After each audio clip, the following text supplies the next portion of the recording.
Cuéntame a Cumaná, la crónica amena, sencilla, pero verdadera, que recoge los hechos y sucesos que dieron historia a una ciudad que, como Cumaná, se apresta a celebrar el 27 de noviembre de 2015 sus 500 años de fundada.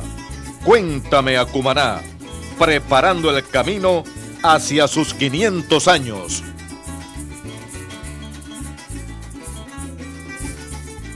Buenos días, estimados amigos cumaneses y cumanesas. Bienvenidos a Cuéntame a Cumaná. En el día de hoy continuamos con el doctor Ramón Badaraco, ya que su caudal de información es hoy por hoy lo que nos va a permitir a nosotros encauzar todos los demás programas que vamos a realizar en esta serie inventada, creada por el señor licenciado Marcos López Incerni, y que este servidor tiene el honor de llevar hasta ustedes. Doctor Badaraco, hablamos del descubrimiento, sus leyendas, hablamos de del posible descubrimiento temprano de Cumaná en 1494 y hablamos de la razón por la cual llegaron hasta acá. Esas perlas que hicieron de esta costa, la costa de las perlas, y le dieron nombre a este golfo como Golfo de las Perlas. ¿Qué puede contarnos usted con respecto a ello? Quisiera tener un mapa de cómo era la Cumaná que descubrieron los colones, ¿no? Porque los colones fueron los que descubrieron la Cumaná y los primeros que la habitaron y los primeros que explotaron perlas en Cumaná fueron los colones. Cuando llega Cristóbal Colón, todo el mundo conoce la historia que hace Trevisan, la que hace López de Gómara y la que hace Bartolomé de las Casas, por la abundancia de perlas que había en los mares de Cumaná, es cierto, ¿no? Pero en la única parte donde había un pueblo que dice poblantísimo, cantidades infinitas de gente salieron a recibirnos. ¿Dónde fue? En Cumaná, donde existían las tribus caimas, que eran el reino de Alonso. Y habría que pensar, habría que repensar y que reestudiar cómo era el reino de Alonso. Yo lo comparo mucho con la historia que nos cuenta Bartolomé de las Casas del reino de Bachío en Santo Domingo, ¿no? Con las clases sociales, con los ditainos, con los ministros, con toda esa cantidad de elementos que existían en un reino cualquiera de la América, porque mucha gente cree que aquí en Cumaná, porque que no veían que los indios no se ponían trajes o no tenían casas construidas de bloques, eran unos ignorantes, ¿no? Los indígenas nuestros no podían ser unos ignorantes cuando eran capaces de llenarle por ejemplo, de maíz un barco a los españoles, o cuando eran capaces de llenarle de pescado un barco, de arepas, por ejemplo, ¿no? De cachapas, de frutas, de vinos, ¿no? Que eran constructores, grandes constructores de barcos, que es más, ellos mismos alaban a aquellos carpinteros que fabricaban esos grandes barcos de nuestros indígenas.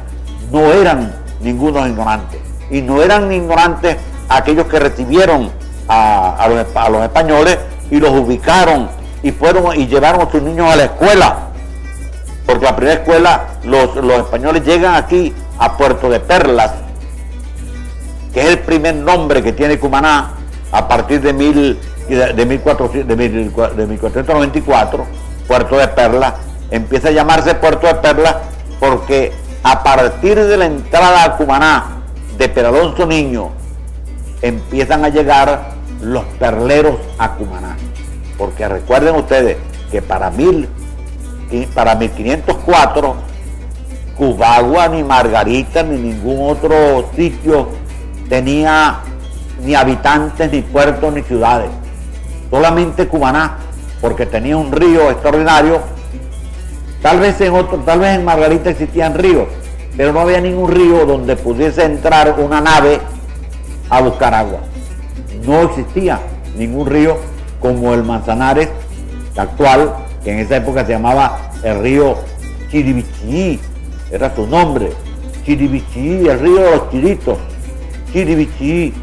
Y los españoles y los indígenas también lo llamaban, decían el gran río, Cahuaná, que quiere decir gran río, de donde viene el nombre de Cumaná y el del cacique, porque seguramente los españoles le montaron ese nombre al cacique.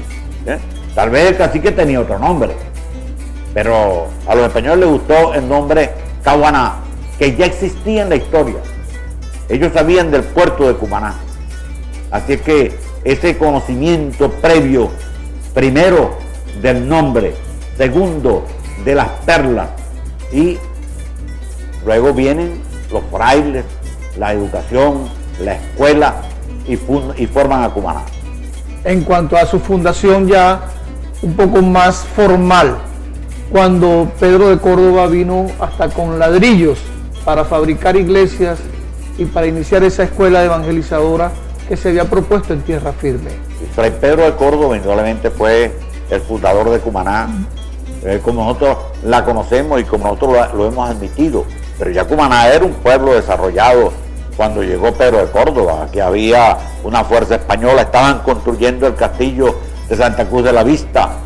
O sea, aquí habían ingenieros, carpinteros, plomeros, todo lo que se requiere para construir un castillo. Estaban explotando la piedra de Araya.